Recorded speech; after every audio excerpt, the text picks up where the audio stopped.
পোশাক শ্রমিকদের ন্যূনতম চূড়ান্ত মজুরি ঘোষণা আজ। তৈরি পোশাক শিল্পের শ্রমিক এবং কর্মচারীদের মাসিক ন্যূনতম মজুরি চূড়ান্ত হচ্ছে আজ রোববার। এ খাতের মজুরি নির্ধারণে সরকার গঠিত নিম্নতম মজুরি বোর্ডের শীর্ষ সভায় চূড়ান্ত মজুরি ঘোষণা দেওয়ার কথা রয়েছে।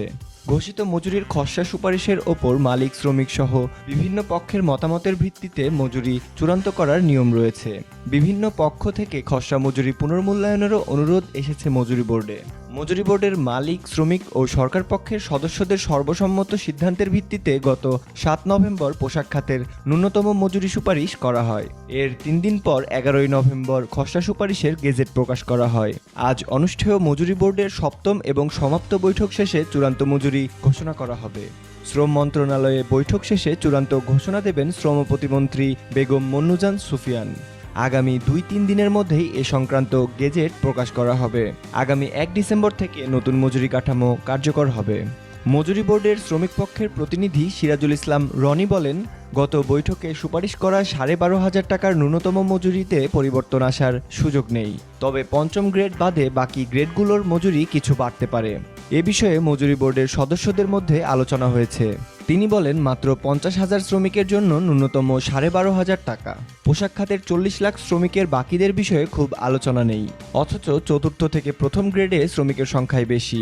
এসব গ্রেডের মূল মজুরি বাড়ানোর বিষয়ে প্রস্তাব দেবেন তিনি। গতকাল ইন্ডাস্ট্রিয়াল গ্লোবাল কাউন্সিলের পক্ষ থেকে মজুরি বোর্ডের চেয়ারম্যান বরাবর চিঠি দেওয়া হয়। বিশ্বব্যাপী ৫ কোটি শ্রমিকের প্রতিনিধিত্ব করে এই সংগঠন। চিঠিতে সংগঠনের সাধারণ সম্পাদক এটলি হয়ে বলেন, শ্রমিকরা ২৩,০০০ টাকা ন্যূনতম মজুরি দাবি করেছে।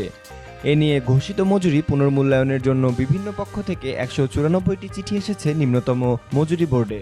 এসব চিঠির মধ্যে ১৬৮টি এসেছে বিভিন্ন শ্রমিক সংগঠনের পক্ষ থেকে। এসব সংগঠন ২৩ থেকে ২৫,০০০ টাকা ন্যূনতম মজুরির সুপারিশ করেছে। অন্যদিকে ২৩টি কারখানার মালিকদের পক্ষ থেকে দেওয়া চিঠিতে ন্যূনতম মজুরি কমিয়ে ১০,০০০ টাকা নির্ধারণের সুপারিশ করা হয়। কোনো প্রতিষ্ঠান মালিকপক্ষের দেওয়া প্রথম প্রস্তাব ১০,৪০০ টাকায় ফিরে যাওয়ার সুপারিশ করেছে।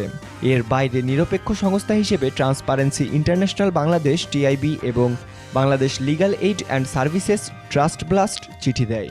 জানতে চাইলে নিম্নতম মজুরি বোর্ডের সচিব রাইসা আফরোজ বলেন, আজ রোববারও মজুরি বোর্ডের বৈঠক শুরুর আগ পর্যন্ত সুপারিশ জমা নেওয়া এবং বিবেচনার জন্য বোর্ডে উপস্থাপন করা হবে।